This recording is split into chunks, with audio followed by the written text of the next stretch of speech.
राजकीय inter college से शिक्षा प्राप्त करने वाले छात्र कर रहे हैं कॉलेज का नाम रोशन। जीआईसी ने दिया देश को कई अनमोल रत्न। कॉलेज का मूल मंत्र शिक्षार्थ आइए सेवार्थ जाइए। बाराबंकी जिले के मुख्यालय पर स्थित राजकीय इंटर कॉलेज सन 1904 से अब तक अनवरत छात्रों को शिक्षा प्रदान करता आ रहा है। वर्तमान में प्राइवेट कॉलेज की भरमार होने के बावजूद भी जीआईसी के छात्रों की अपनी अलग पहचान दिखाई पड़ती है। आज भी इस कॉलेज का वातावरण हरा भरा और शांतिपूर्ण है। कॉलेज में स्थापित लैब व बैठने के लिए स्वच्छ हवादार कमरे, जिसमें मात्र पंखों के द्वारा छात्रों को ठंडक पहुंचाई जाती है, तथा स्वच्छ जल की भी व्यवस्था है और फिजिक्स व केमिस्ट्री की लैब भी छात्रों के लिए उपलब्ध रहती है। मालूम हो कि वर्तमान में इस कॉलेज में संपूर्ण निगरानी सीसीटीवी कैमरे के द्वारा की जाती है और बच्चों के खेलने के लिए इस कॉलेज के पास पर्याप्त कई ग्राउंड उपलब्ध हैं। अंग्रेजों के ज़माने में बना हुआ यह कॉलेज वर्तमान में पुनर्निर्माण का कार्य चल रहा है, लेकिन कार्य कछुआ गति से हो रहा है। इस संबंध में कॉलेज का सर्वे किया गया तो यहाँ पर कई तरह के लैब व लाइब्रेरी, कमरे, फव्वारा आदि देखकर मन प्रफुल्लित हो गया तथा पूर्व की यादें ताज़ा हो गई। इस कॉलेज से पढ़कर व खेलकर हॉकी के जादूगर बाबू केडी सिंह ने देश विदेश में बाराबंकी का नाम रोशन किया, जिनके नाम से देश के कई जिलों में केडी सिंह बाबू के नाम से स्टेडियम स्थापित है। इसी तरह से कॉलेज के तमाम छात्र डॉक्टर व इंजीनियर बनकर देश व विदेश में अपनी सेवाएं प्रदान कर रहे हैं। इस कॉलेज का मूल मंत्र जो गेट पर भी लिखा है कि शिक्षार्थ आइए सेवार्थ जाइए, इसी कड़ी में पूर्व में यहाँ के छात्र रह चुके हैं, उनको वर्तमान की स्थिति से अवगत कराने के लिए खास खबर प्रकाशित की जा रही है। आइए कुछ ज़्यादा जानकारी के लिए यहाँ के प्रधानाचार्य राधेश्याम जी से उनके विचार सुनते हैं। मैं राधेश्याम, प्रधानाचार्य राजकीय इंटर कॉलेज बाराबंकी। मुझे सितंबर में 2 वर्ष हो जाएंगे।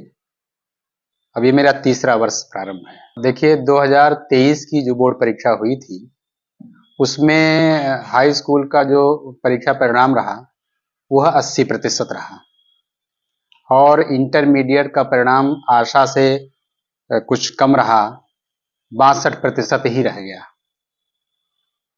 तो हाई स्कूल की तुलना में इंटर का परीक्षा परिणाम कम है। देखिए, चूंकि ये जनपद के मुख्यालय का विद्यालय है और यहाँ हमारे विद्यालय में शिक्षकों के 52 पद सृजित हैं, जिसमें से आज केवल हमारे पास 25 शिक्षक रह गए हैं। हाई स्कूल में तो शिक्षकों की अगर बात करें तो थोड़ा बहुत पद भरे हैं, लेकिन इंटर में हमारे पास शिक्षकों के बहुत पद रिक्त पड़े हुए हैं। अब देखिए, जैसे मैं हिंदी की बात करूं, इंटरमीडिएट में हिंदी प्रवक्ता के विद्यालय में 2 पद सृजित हैं, दोनों खाली पड़े हैं। हिंदी के शिक्षक प्रवक्ता नहीं है। भौतिक विज्ञान में कक्षा 11 और मिला करके 11-12 मिला करके 700 के आसपास बच्चे पढ़ रहे हैं और इन 700 बच्चों को पढ़ाने के लिए 3 भौतिक विज्ञान प्रवक्ता के पद सृजित हैं, जिसमें से 1 कार्य कर रहा है। इसी प्रकार से रसायन विज्ञान में भी 3 प्रवक्ता के पद सृजित हैं, 1 शिक्षिका काम कर रही हैं।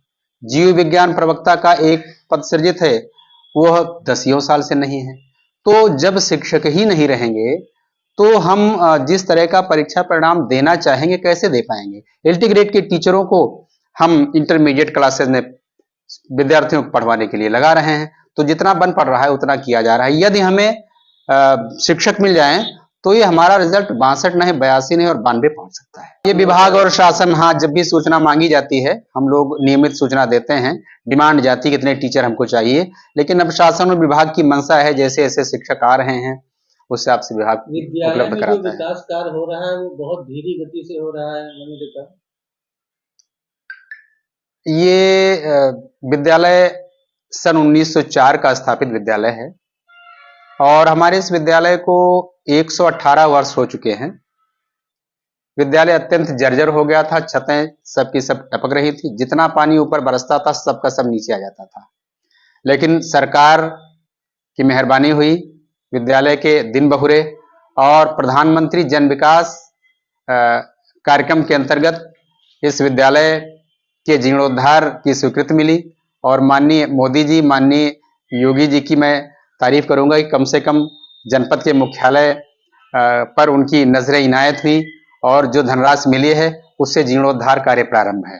छात्रों के लिए देखिए, छात्रों में विज्ञान विषय के प्रति अभिरुचि उत्पन्न करने के उद्देश्य से जो जनपद स्तरीय विज्ञान प्रदर्शनी होती है उसमें बच्चे हमारे आगे निकले, इसके लिए विद्यालय स्तर पर विज्ञान प्रदर्शनी बहुत ही रोचक ढंग से मैं आयोजित करवाता हूं। 2022 में मैंने आयोजन कराया था जिसमें MLC माननीय श्री अंगद सिंह जी ने उद्घाटन किया था। बहुत अच्छी प्रदर्शनी गई थी और मॉडलों को काफी सराहा गया था। फिर यहाँ से चयनित होकर के बच्चे जनपद में गए और जनपद में सिलेक्ट हुए, फिर मंडल तक पहुंचे। मंडल से जाने के बाद में प्रदेश में कोई स्थान नहीं मिला। इस वर्ष भी विद्यालय स्तर की हमने प्रदर्शनी आयोजित कराई जिसमें मेरे विद्यालय के 64 मॉडल बच्चों ने प्रस्तुत किए और इस प्रदर्शनी को 17 नवंबर को आयोजित कराया गया, जिसमें उद्घाटन सत्र पे माननीय सांसद श्री उपेंद्र सिंह रावत जी थे और उसका समापन किया श्री विजय कुमार त्रिवेदी जी ने, नवाबगंज बाराबंकी के। तो बड़ा अच्छा कार्यक्रम रहा। उसी दिन हमने जो है बाल मेले का भी आयोजन कराया था। कार्यक्रम बहुत सफल रहा। तो बच्चों की रुचि को देख करके हम लोग कार्य करते हैं। और खेल के लिए भी गत 2022 में नवंबर माह में जनपद स्तर की एथलेटिक्स प्रतियोगिता हमारे विद्यालय में हुई थी।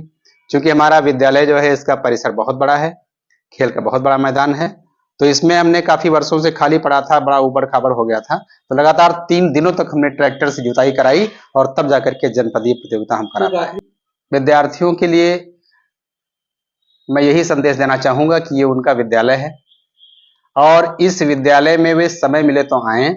और जो वर्तमान में विद्यार्थी अध्ययन कर रहे हैं उनको अपने मनोभावों से, विचारों से, अपनी प्रगति से परिचित कराएं।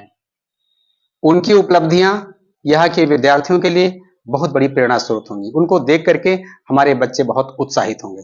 जब भी उन्हें समय मिले इस विद्यालय को उन्हें आना चाहिए।